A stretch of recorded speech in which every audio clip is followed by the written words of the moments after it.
Hello friends, welcome back to my channel sweet girl Shilpa, my new blog video. কেমন আছেন সবাই? আশা করি সবাই ভালো আছেন। আমিও খুব ভালো আছি। আমার আজকের রেসিপি ঝাল সুজি বা নোনতা সুজি বাড়িতে কিভাবে সহজ উপায়ে বানাবেন। এই রেসিপি বানাতে আমার যা যা লাগবে আমি সব কিছু রেডি করে নিয়েছি।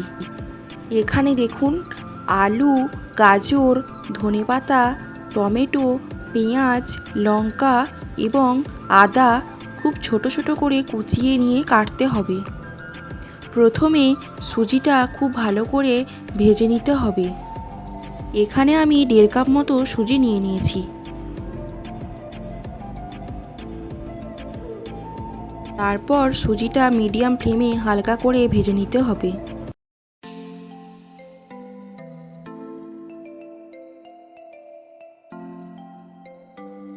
অনেকেই বাড়িতে কাঁচা সুজি রেখে দেওয়ার ফলে সুজিতে কিন্তু পোকা হয়ে যায়।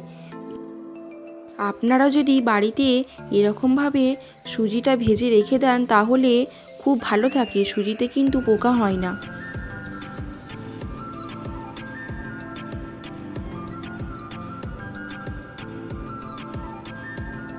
দেখুন, এখানে আমি সুজিটা খুব ভালো করে ভেজে নিয়েছি। এরপর এই ভাজা সুজি একটা পাত্রে ঢেলে রেখে দিতে হবে। এদিকে দেখুন, আমি কড়াইয়ের মধ্যে পরিমাণ মতো তেল দিয়ে দিয়েছি।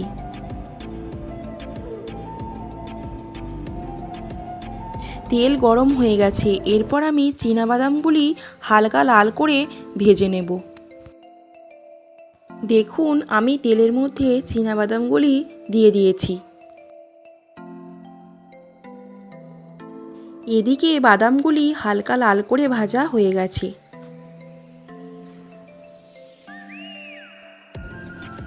তাই আমি এখন বাদামগুলি তুলে নিচ্ছি।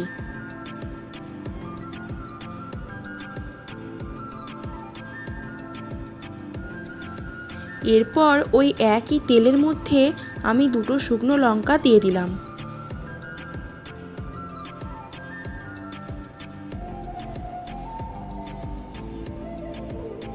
এখন আমি তেলের মধ্যে কুচিয়ে রাখা পেঁয়াজ দিয়ে পেঁয়াজগুলি লাল করে ভেজে নেব।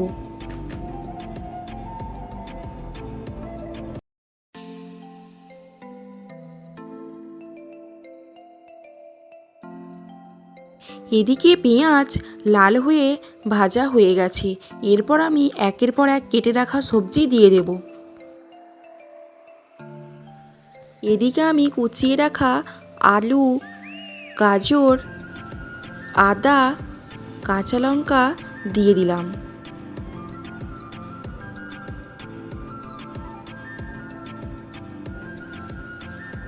এরপর ভালো করে নেড়েচেড়ে সবজিগুলি তেলের মধ্যে ভেজে নিতে হবে।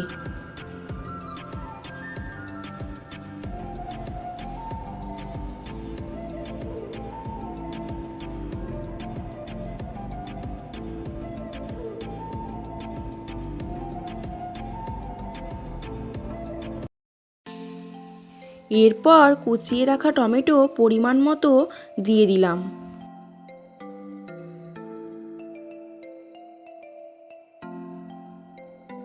সবজিগুলি যাতে তাড়াতাড়ি সেদ্ধ হয়ে যায় তার জন্য আমি অল্প পরিমাণ নুন দিয়ে দিলাম। খুব সামান্য পরিমাণ হলুদ গুঁড়ো দিয়ে দিলাম।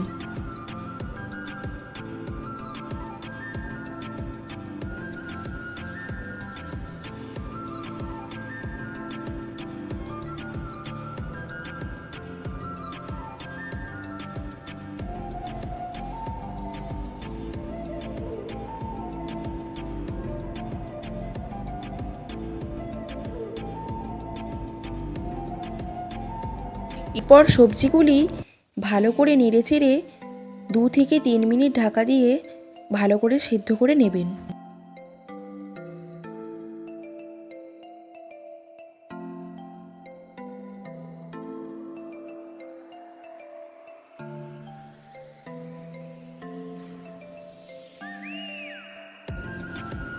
দেখুন, এখানে সবজিগুলি খুব ভালোভাবে ভাজা কমপ্লিট এবং খুব ভালো সেদ্ধও হয়ে গেছে।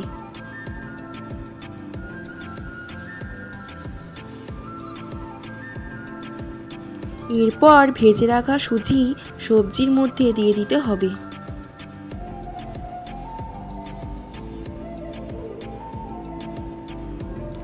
একই সঙ্গে আমি ভেজে রাখা চিনেবাদামও দিয়ে দিলাম।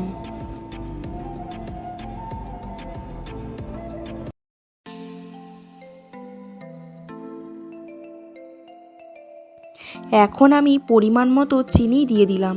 আপনারা চাইলে চিনি গুঁড়িয়ে দিতেও পারেন।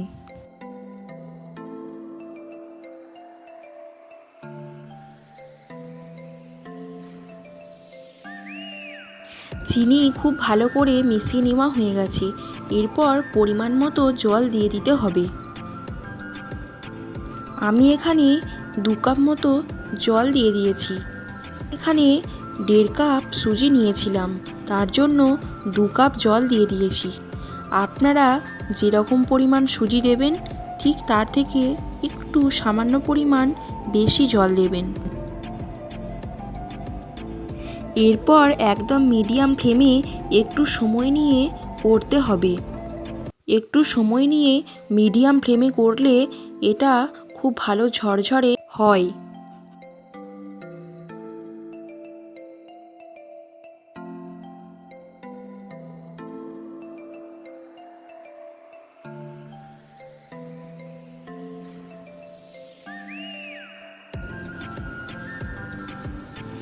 এরপর আমি ওপর থেকে ধনেপাতা ছড়িয়ে দিলাম। তারপর আবারও অল্প নেড়েচেড়ে ঝরঝরে করে নেব।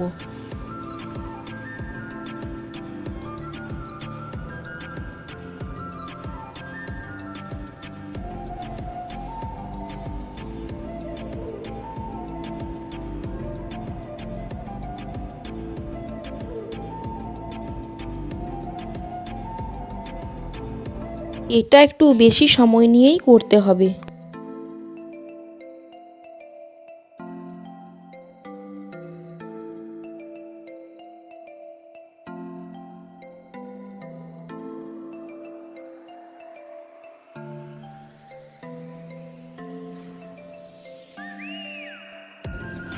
পুরোটাই কিন্তু মিডিয়াম আঁচে করতে হবে।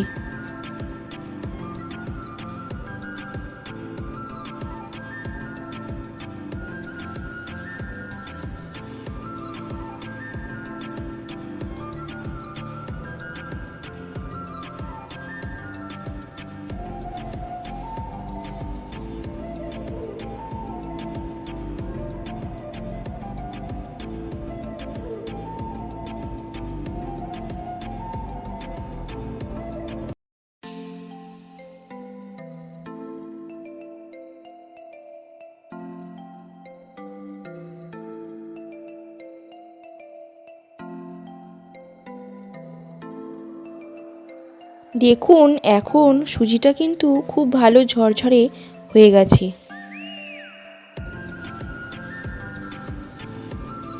এখানে সুজির হালুয়া কমপ্লিট হয়ে গেছে।